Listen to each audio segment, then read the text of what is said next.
Hi guys, welcome to my Etsy listing tips tutorial part 2. Thank you for watching the second video. The first video I explain how I do my research for keywords for all my Etsy listings using Etsy Rank. So make sure that you look at that video first. It will help you find the keywords or strategies that I use. This part of the tutorial, I will walk you through a process of adding the keywords to an actual listing, how to properly word your titles, where to put your keywords in the description, what to include in the description, and much more, like the shipping fees, how to find categories, how to calculate the cost of an item. So this will help you walk you through the whole process of creating a listing. And the main reason why I decided to create a series of Etsy tutorials is because I know how difficult it can be to start your own Etsy business. My first year on Etsy, after many trials and failures, I have been able to achieve 20,000 in sales. However, I did make a lot of mistakes in the beginning and found it somewhat difficult when researching information on running a successful Etsy shop. A lot of blogs and YouTube had tons of fluff material that really didn't help me much. They gave me the basics of what I knew already that I needed to do, but they didn't really show me tools or things that I should do or strategies. And I took it upon myself that if I was to become successful in Etsy, I would at least create tutorials to help other Etsy sellers in finding their success. This Etsy tutorial will be broken down into sections. I will be revealing all of my tactics and showing you exactly what I do when I create a listing from scratch. So because we already did the SEO part of it, we're gonna jump into creating the listing now. So if you were to go to your Etsy shop and you were to create a listing, this is where the page will pop up. So the first part is adding your images. So if you want to make sure that the first picture is considered a grabber shot, and it should be the best picture of your item, the additional images should reflect the different angles, detail of the item, an image in use, size and scale, style seen, and variations of your item. So, some tips to follow is use natural light, no flash. Include a common object for scale so people can know like relatively what size that is. If you're selling like a t-shirt or something, show the item been worn or used. And show against a clear, simple background. So just make sure that there's no clutter, it's a clear background, people are not getting distracted looking at the background. If you are selling a tangible item, another thing to consider is getting a light box. And basically the light box is considered, it's like it's a clean background and it has the perfect bright image without any shadows. So it's like a little box that has lights inside of it. And it actually, you could just Google it, or if you go to Amazon, you could find them relatively cheap, to be honest. But this is what a light box is. And you will put your product in there, and then you could take a picture, whether it's with the iPhone or with a regular camera. It doesn't have to be anything expensive. But it does make a difference because now you have a clear background, and then you have the picture and focus of whatever you're selling. So it's a good way to showcase your item. Now, if you're using, let's say for instance, you're selling digital prints like I do, I would go to creativemarket.com is one of my favorite places to go to. And you could actually find mock-ups to showcase your items. So I sell a lot of wedding stationery stuff for weddings. So you could go in here and look up wedding mock-ups. I also provide an example in my blog post as well. But you could go in here, for instance, this one's a really nice one, and you could actually buy this and you could display, let's say I was doing table numbers, I will be able to use a software such as Photoshop and put my digital print that I'm selling in this frame and showcase it as a picture. So if you're doing digital prints, this is the best route to go. buying these sort of mock-ups. If you're doing a t-shirt lineup as well, it's another great example, because if you don't have the investment right now to pay models to wear your t-shirts or find people to wear your t-shirts, you can actually buy a t-shirt mock-up here, and they have females, male, and basically you could upload your design and you could showcase a mock-up of your shirt at your store. So it's just another route that you could go, that you could still showcase your items with necessarily not spending too much money. This is only $12. You could upload your image, it will pop up, and then you could use that as your listing image in Etsy. So this is to give you another way that you could showcase your images. So basically, you go back to the listing and you go ahead and put the mock-up. So I already have like 3 that I created really quick for my store. So you upload them. I always tell people, especially if you're selling something tangible, try to use all 10 pictures. It's a little bit harder with digital prints because you only have so many ways to put them. However, another trick for digital prints is that you could add additional pictures and say matching items, and add those additional items that match that photo guest book. That way, if someone is browsing, they could say, oh, they have matching items. And I need this one, and this one, so let me go ahead and buy all of them. So that's another way that you could showcase your items. But I would suggest to use all 10 if you can. So once you put your image, the next step is the listing description. So, I'm sorry, the listing title. So the listing title, what I tend to do is I'll put in all my keywords here. I know a lot of people will put Polaroid guest book, instant download, 8 by 10, 11 by 14 inches, download now, and so on. I tend to kind of disagree and agree. I do like the fact that, you should describe your product in the title and explain what you're getting. But what I found is that putting all my keywords here work a lot better. And I actually used to do that before, describe what I was adding. And I noticed that once I changed that and I put all my keywords, it actually increased my views and my traffic. So now what I do is I tend to put all my green keywords that we did earlier, the research. I put all the green keywords at first, as many as I could fit. And then I put all my yellow keywords at the end. So, Etsy recommends the title to be at least 60 characters long, with the most important keywords in the front. So I always try to put the green ones in the front, because those are the ones that I'm most likely going to rank for, because there's less competition with them. And they have most influence on SEO and clicks. So you want to make sure you put those in the front. You're not going to be able to add all 13 keywords in here, only because it limits your characters. But try to get as many as you can. So as you see here, I put as many as I could. The second section of this part is the about this listing. So in this section, you're going to describe who made the item. So if you did the item, then you would create I did. If a member of your shop did it, then you would put a member of the shop. And if it was like another company or like a production partner, you will need to put that as well. Keep in mind that if you aren't working with a production company or a production partner, you will need to make sure that you disclose that, or every person involved in the making of the handmade item, in the about section of your shop. You need to disclose that. So if you made the item, you click I did. It's going to ask you if it's a finished product or tool or supply to make. So for instance, mine is a finished product.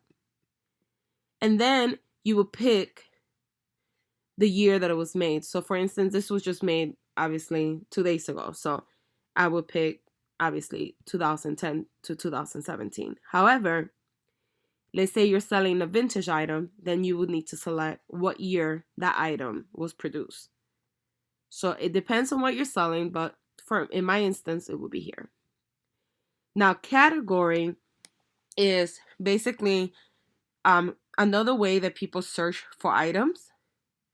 So you want to make sure that in the category section, this is where XC-Rank category tool comes in handy, because you can briefly describe what you're selling and it will auto-populate suggestions for you. So let's say you don't know where to put this guest book. You're like, I don't know if I should put it on paper and party supplies.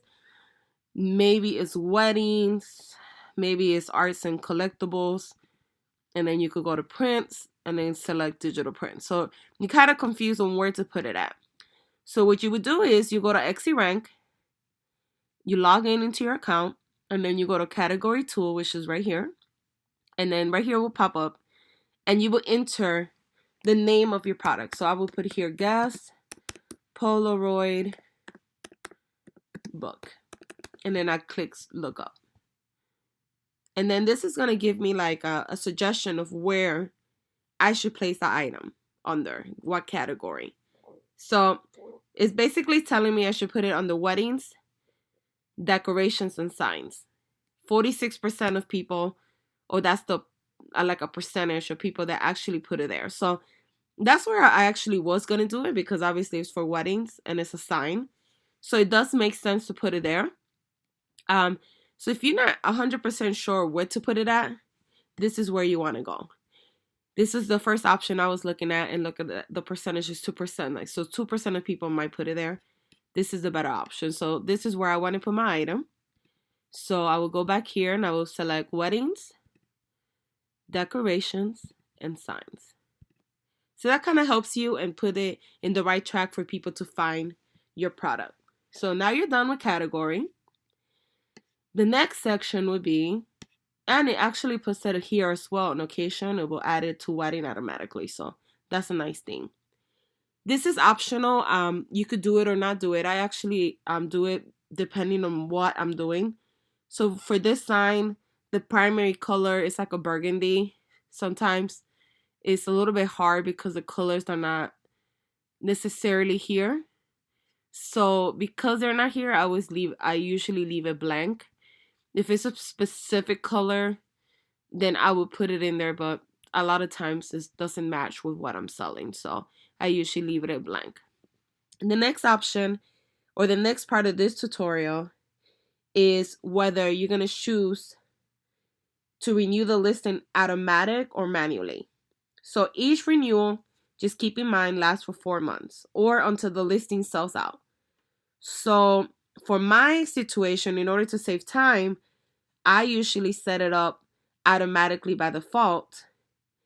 And I also recommend you setting it up renewal automatic unless you have unlimited stock. Unless you have limited stock on that particular item. So for instance, since I sell digital prints, all of my listings are set to renew automatically, because it does take me a little longer to create on the front part of it, but then I could sell that digital print unlimited times. So for my end, I always do it automatically because I'm always going to have that product to be able to give to the person.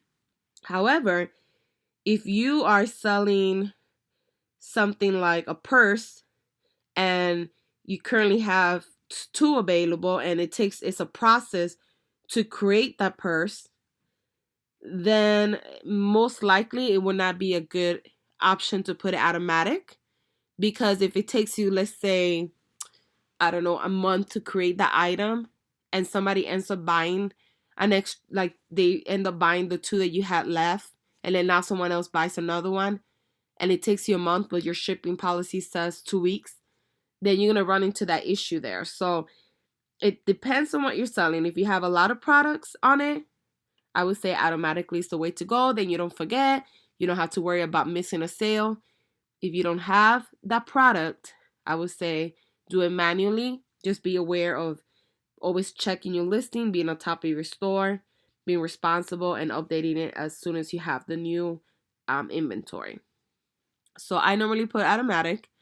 Now here, it was going to ask you in this section if it's a physical item, which means that you're going to ship that to the buyer, or if it's a digital item, which means that the person will download as a digital file. So like my prints are considered a digital download. So I would click here. If you are selling a physical item, obviously you will click on a physical. So we got at least half of the listing already created. The next part is the description listing. So here is the part that I always tell people, it plays a big role whether you will make the sale or not. You need to make sure that you're writing a killer item description. You need to make sure that, for instance, for a lot of my wedding signs, I display like a picture of like a easel with the actual wedding sign. You have to be as clear as possible in your description of what they're getting, what comes included, and that way to avoid any confusions. So I will always, in my listings, I always mention the listing props and frames are not included with the purchase, and then I clearly describe it in the description. However, you will get some people once in a while that will email you and say, hey, does that frame come with it? Or hey, does that easel come with it? Try not to get frustrated. It's just a part of selling online. And for a lot of buyers, it can be confusing because when they're looking at the mock-up of the product, they assume that what they're looking at comes with it. So if they're looking at a digital print that I'm selling that actually has a picture frame, they think that they're getting the picture frame and the actual listing. They're getting both. In reality, they're not. This is just a mock-up to show how it would look on a black frame, basically. So you have to make sure that you are very specific in breaking it down. So what I try to do in my listing description is that I try to include what they're buying, how they will receive their digital product, our mission, printing process, refund, exchanges, and terms of use. So that way there's no confusion, it builds credibility, and it really helps you close out the sale. And it eliminates buyers emailing you and asking you tons of questions because you already have an outline of exactly everything they need to know.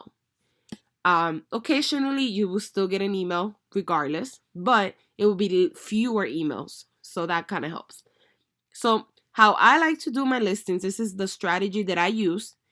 Some people might agree with this, some people might not, but this is what works for me. Is the same keywords that I put up here, I copy and paste here, and then I finish by adding all 13 keywords. So basically, I will do all my green keywords in the front, and then all the yellow ones in the back. As you can see, printable guestbook is the last yellow one, and it's right there. So I put all my keywords in the first paragraph of the listing description. And then I break it down in sections. So I will put description, and I put Polaroid guestbook sign because that's where they're buying. I always try to put in here, no physical product will be shipped. Frame and props are not included.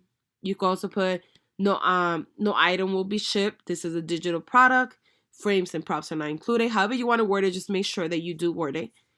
Then you want to break it down in what's included. So for instance, this actual posting, you will receive 4 different sizes. So I usually put the sizes you get: 4x6, 5x7 inches, 8x10 inches, and 11x14 inches. And then I also put, they're going to be high resolution, 300 dots per inches, and they're going to be clean and clear, beautiful prints. How to order, right? So then I put here, simply purchase the listing.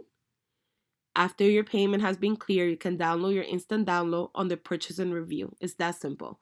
So kind of guiding them of where to find the product, because a lot of people will buy and they're like, well, I don't know where to go. So this kind of helps them to guide them where it's at. You could write a mission if you like. I try to write something short. If you have a touching story or you run in an organization or something, I definitely put it in there. And I always put a printing process so they kind of have an idea of how a digital print works, because it's really, even though it's not that new, it's fairly new to a lot of people. So they don't know, like, where should I take it? How do I print it?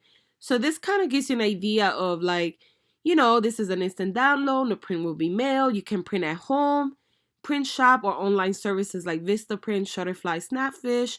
You can make unlimited copies, obviously, because once you have it, you can make as many as you like. So this kind of gives them a process. A lot of people find that helpful because they're like, oh, I didn't know I could buy a digital and then print it at Walgreens. So buy a digital and print it at Vistaprint. So this kind of helps them guide them where they should go.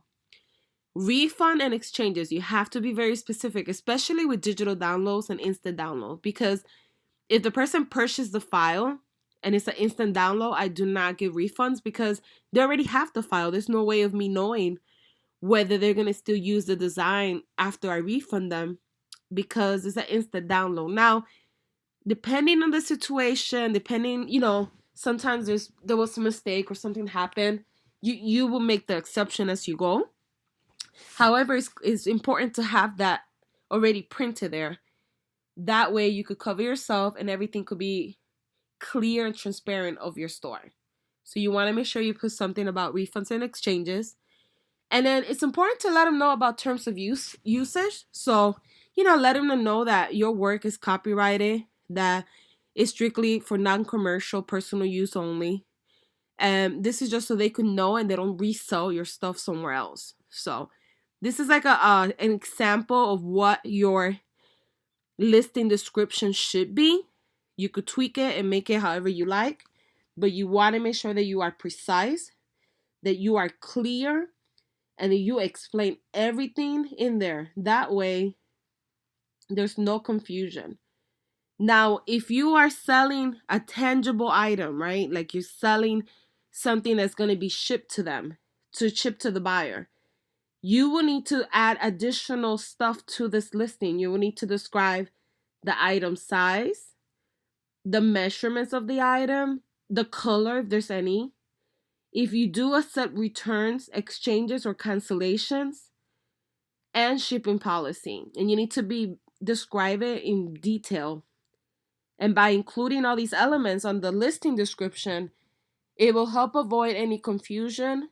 It will build credibility with buyers, and it will close out the sale. But you have to add those things because that way they know what to expect, and it will, like I said earlier, eliminate less emails and eliminate less confusion when they're ordering. So this kind of covers the portion of the listing description. And now that we have that part set up, we're going to go ahead and set the section. So for instance, for this one, I will put it under wedding decorations.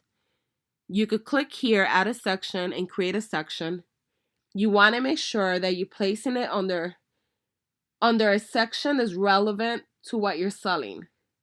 Because in that same section, you're going to include other similar items of similar. So you don't want to put this under birthday invitations when it's a wedding decoration. So you just want to make sure that you are choosing the right section for it.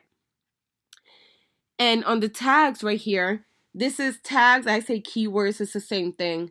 So just in case you guys see that I usually say keywords. But here you will add all your 13 keywords. So all the keywords that we did research earlier, you will put them here. Doesn't matter if they're capitalized or not. So you would just type in all here. Make sure that, you spelled it correctly and you go back and look at it. So I won't go through the whole process of adding all 13, but just make sure that all 13s are added there to maximize your opportunity of being found by a potential buyer. I see a lot of stores that have 3 keywords, or they have like 7 keywords, or you could tell they made up the keywords. So it says like Polaroid guest book, Polaroid guest book signage, Polaroid guest book 8x10. So even though you might, get some that are not as competitive, you don't want to take the risk. You want to make sure that you do your SEO keyword search. As you saw in part 1, it really doesn't take too long to do, and it's worth the investment because then you'll get the traffic and you'll increase conversions and you'll get more listing views. So it is worth spending that extra 10-15 minutes researching those keywords. So the next option is materials. So this one is a little tricky for digital downloads because materials basically explains things that you use to create that item. So what I normally do for materials is that I would put here Photoshop file, Photoshop as a material that I use to create the file. I would put I would put PDF format, JPG format. I would put instant download and digital download. Kind of describing how I created the product, what you're getting with the product, and what the product is. Now, it's not meant to use for that way. It's more meant to use for if you're selling, let's say, a purse. If the purse is leather, then you would put leather here. If the purse is blue, then you would put blue leather. If the item is organic, you would put organic. So that's what is more meant for. If the item has metallic or has wood, let's say you're doing a sign and it's an engraved quote on a sign, so you would put wood sign. So it's more describing the item that you're selling. However, with digital downloads, you can be more creative.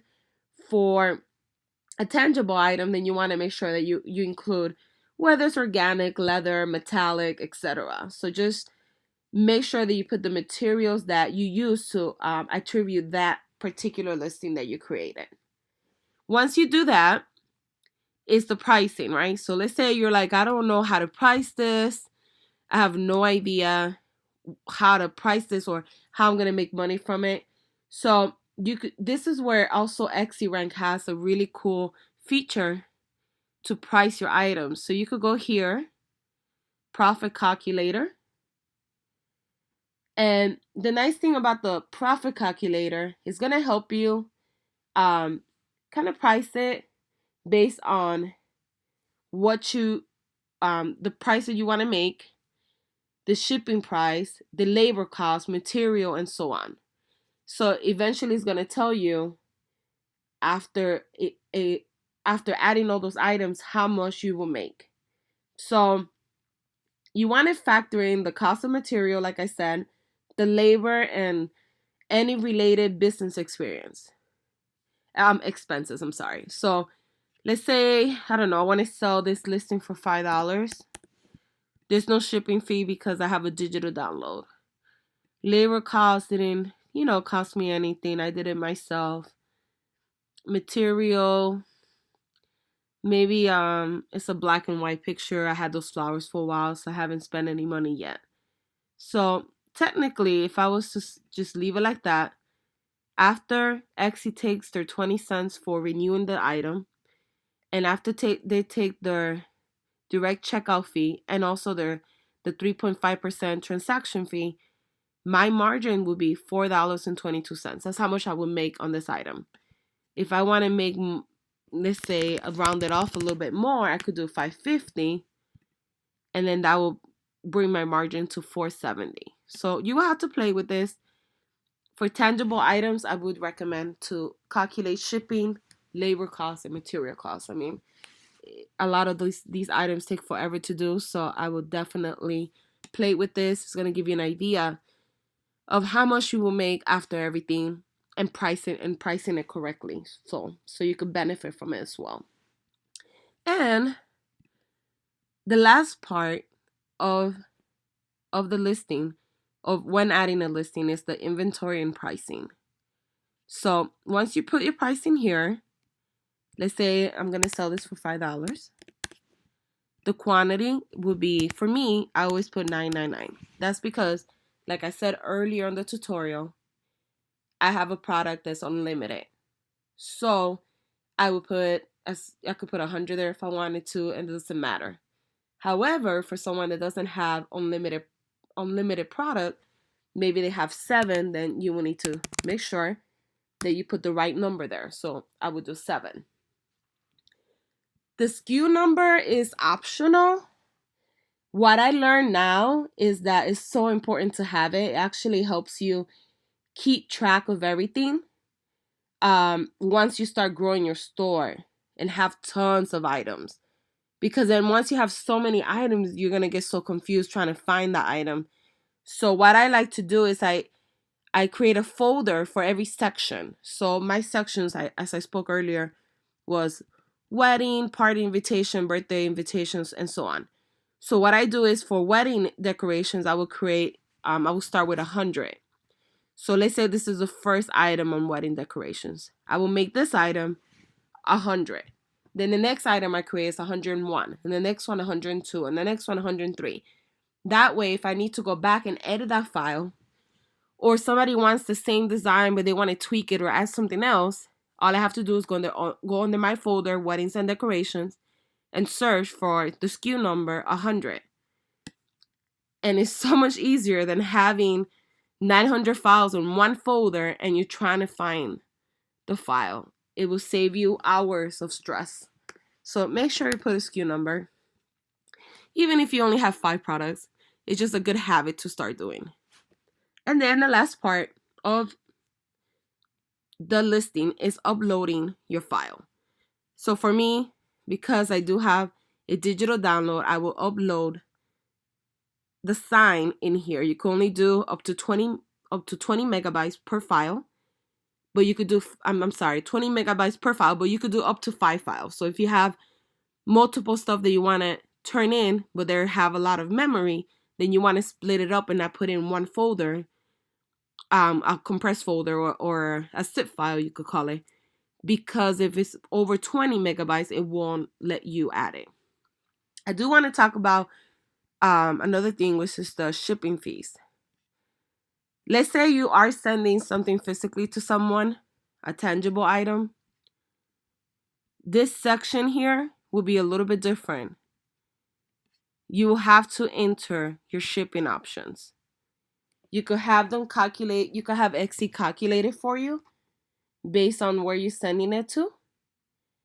Or you could calculate it yourself as well. I recommend you calculate it yourself, because I've noticed that when I have shipped stuff out from Etsy, I noticed that it's a little bit lower than that what I actually end up spending. So I normally would just do it myself. But it is important that if you are selling something tangible, then you would create a listing, but it would be free shipping. Because tangible items, you're not mailing them out. It's a digital download, so those are free.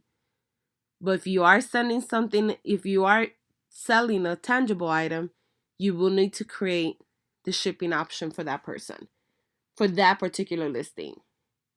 And make sure that whatever costs you're adding here, whatever the processing time is, and whatever the cost fee it is for that product, that you make sure you write that on the description as well. That way, when the person is looking at the description listing, they have everything up front and they know what to expect, how much it's going to cost, how long it's going to take, where do you ship, do you do US, do you do worldwide? So these are things that you have to also consider when doing a tangible item. So once you do this, you're pretty much done. This just to put the weight of the item that you're sending, the length, the width, and the height. And this helps them calculate an approximate of how much it will cost. Once you do all this, you're technically done. The next step will be basically sharing it in social media, creating a Facebook page for it, an Instagram page is great, also a Pinterest page as well, and making sure that you're sharing all your listings on social media as well.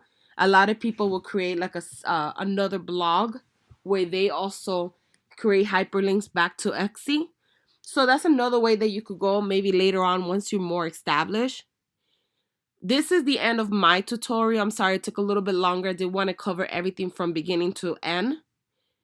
I hope that you found this information handy. If you have any questions, please leave it in the comment section below. Make sure to subscribe to my YouTube channel to stay updated with the latest videos on digital marketing. And if you have yet to open your shop, you can get 40 free listings by opening your shop using the link on the comment below and the listing description below of this video. You will receive 40 free listings, and then I receive 40 free listings as well. So it's like a win-win for everyone. I do appreciate you stopping by, viewing the whole tutorial.